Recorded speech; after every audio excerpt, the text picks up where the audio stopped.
Here we are in Europe. Many Bolivian families, Latin American families, come from Europe. They come here also to improve their living conditions. They may be earning $100 or $200 a month in Bolivia, but they can earn some €1,000 a month here. So instead of earning $200 over there, they prefer to earn €1,000. These are the asymmetries between continents, and we have to debate this to seek the balance between these tremendous differences from family to family, from country to country, and particularly from continent to continent. But when our families come here, our brothers and sisters come here to improve their living conditions, they're expelled.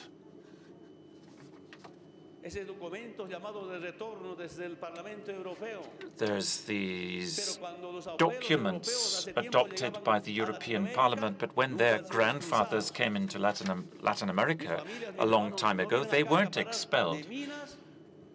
People don't come here to sow mines. They didn't have visas and passports in the past, but they went to build America.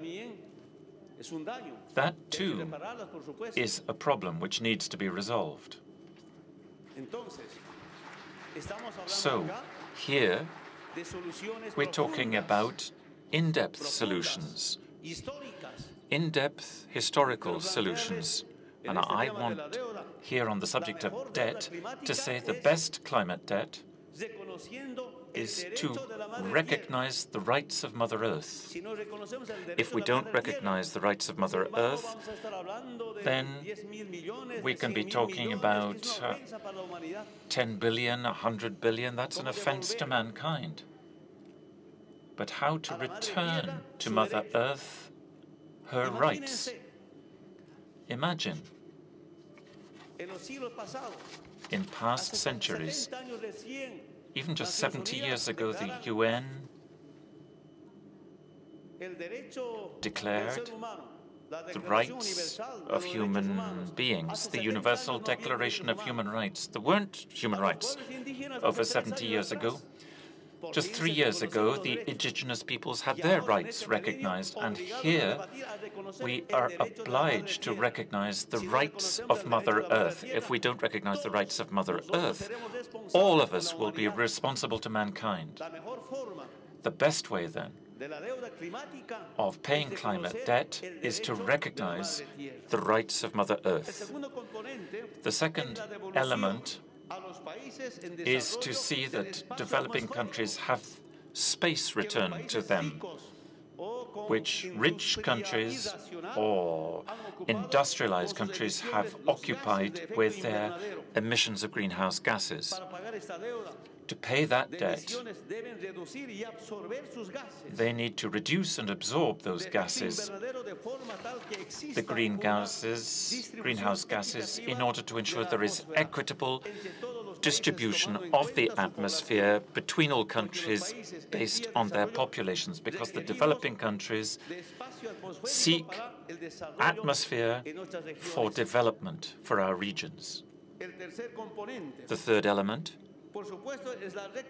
is, of course, reparation for present and future damage caused by climate change.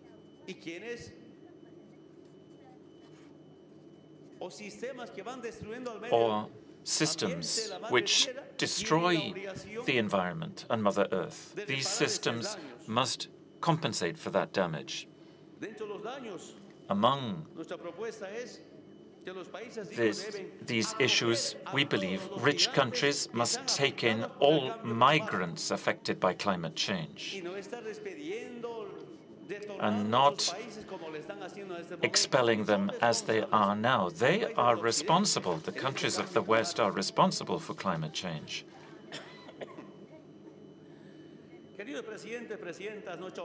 Distinguished Presidents, our obligation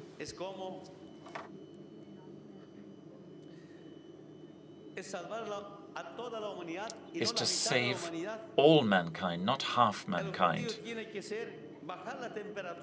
by reducing temperatures to a level so to avoid islands disappearing, to avoid Africa suffering a climate holocaust, and for our glaciers and lakes to be saved. The reduction of greenhouse gases needs to be real in the developed countries. And if we don't develop these policies, then we will be responsible for the destruction of human beings living on this noble earth.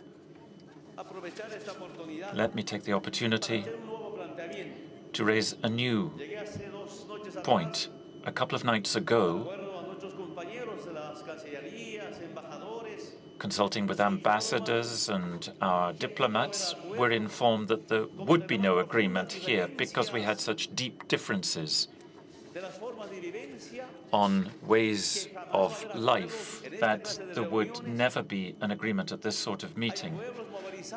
But there are peoples constantly mobilized and on the march in America, in the American continent, peoples accompanied by presidents.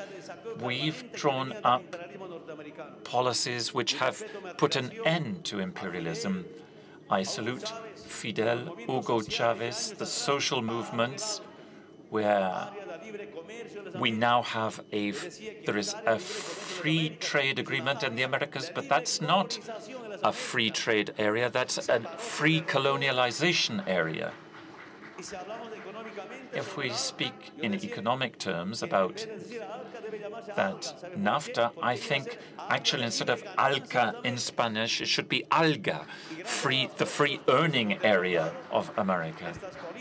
So these policies, I want to tell you here and now, only can we defeat capitalism by struggle. If we can't reach agreement here, then I'd like to request you to discuss here in the UN a way of resolving things not at the level of heads of state, but through the peoples of the world.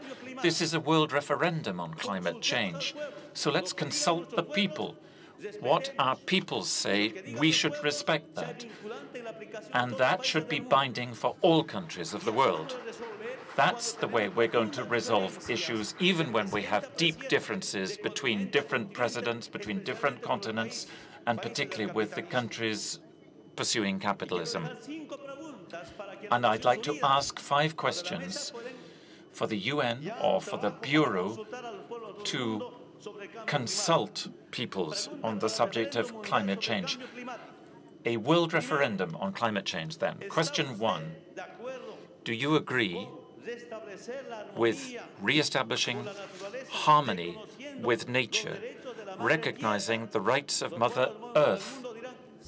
The peoples of the Earth can answer yes or no. Let's leave it up to the peoples of the world.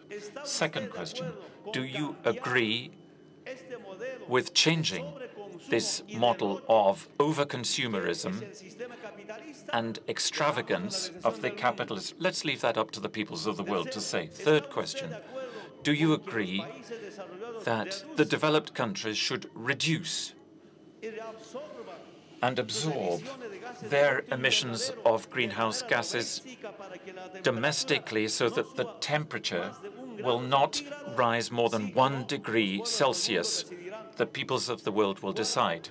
Question number 4. Do you agree to transferring everything that is spent on war and to devote more to climate change than military spending? The peoples of the Earth will respond.